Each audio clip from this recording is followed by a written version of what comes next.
you a little bit how I designed this course, because this was a 2-day course. So I took the 4 strands of science that we teach, and I pulled out some of my favorite activities that I feel like give you the most bang for your buck.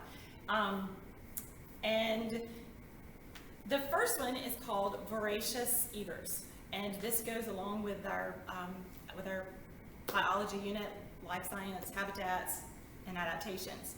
And my question to my students that I pose to my students is, do all animals eat the same thing? Well, most of them already know the answer is no.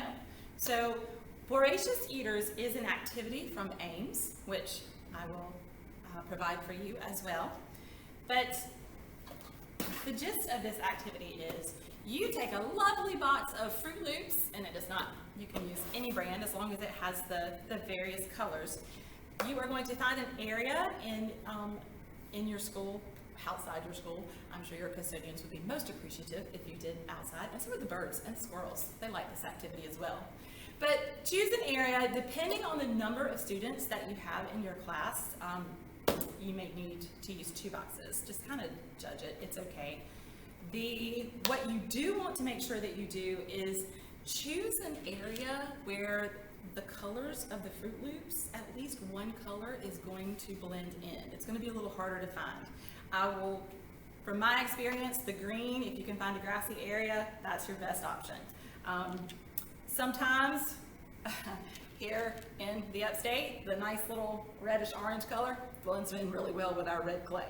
So, you choose the area, you will disperse the Fruit Loops. You don't want any big mounds in any place.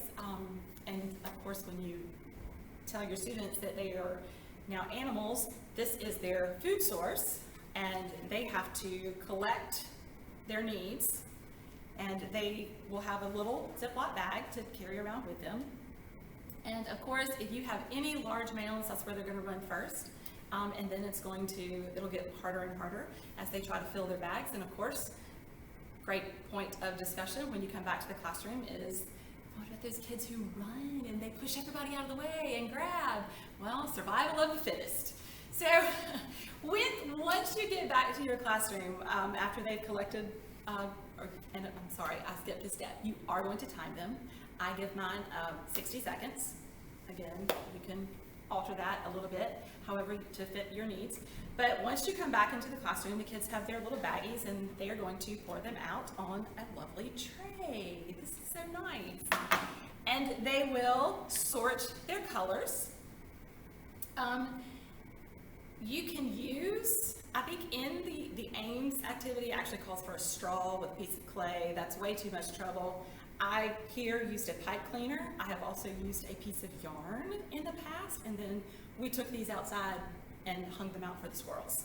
Or the kids took them home and hung them out in their yard for their squirrels.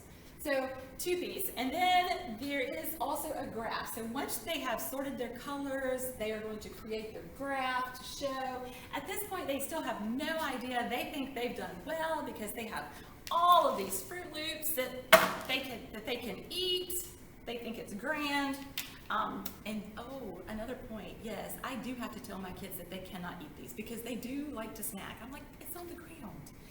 So once they get this piece done, they've done the sorting, they have created their visual graph, they can also create the paper graph. You will come around with one of these cards, and it has an herbivore, an omnivore, and a carnivore. So our little friends have to read about what type of animal they are, and then on the card it will tell them what they needed in order to survive.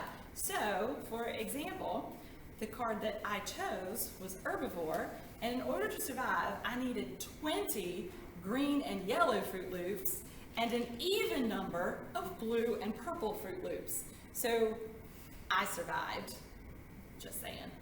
But the kids really, it's so funny because then they're like, oh my gosh, can I just throw this one purple away? Or I needed one more yellow, who wants to trade? They really get into the survival here. But the discussion piece comes in with, well, so-and-so got more. They ran, they pushed us out of the way. Okay, what do you think happens in the natural world? It is the survival of the fittest. And then there is the discussion of, well, what color did you not find a lot of? It's typically going to be the green. Why not? Camouflage. So what do you think about organisms in their natural habitat? Is it easy just to walk out and find Fruit Loops on the ground? How about those that have to catch their prey? So it leads into great discussion points. Now, again, I mentioned that I like to have my kids extend any activity that we do. So again, I know you can't read this, but you will get this in our shared folder. But I have my kids, once we've completed the activity, they've made their graphs, they have their Fruit Loop necklace, they come back and they review what organism were they, what does that organism eat, and then they have to find other animals that are like you. So if I was an herbivore, then I have to go find examples of herbivores to list here. Then they tell what do they need to survive. Like I had to have 20 green and yellow Fruit Loops and an even number of blue and purple. So that they would write that. And then they're going to then they have to say, did you survive or not, and why? And that is voracious eaters.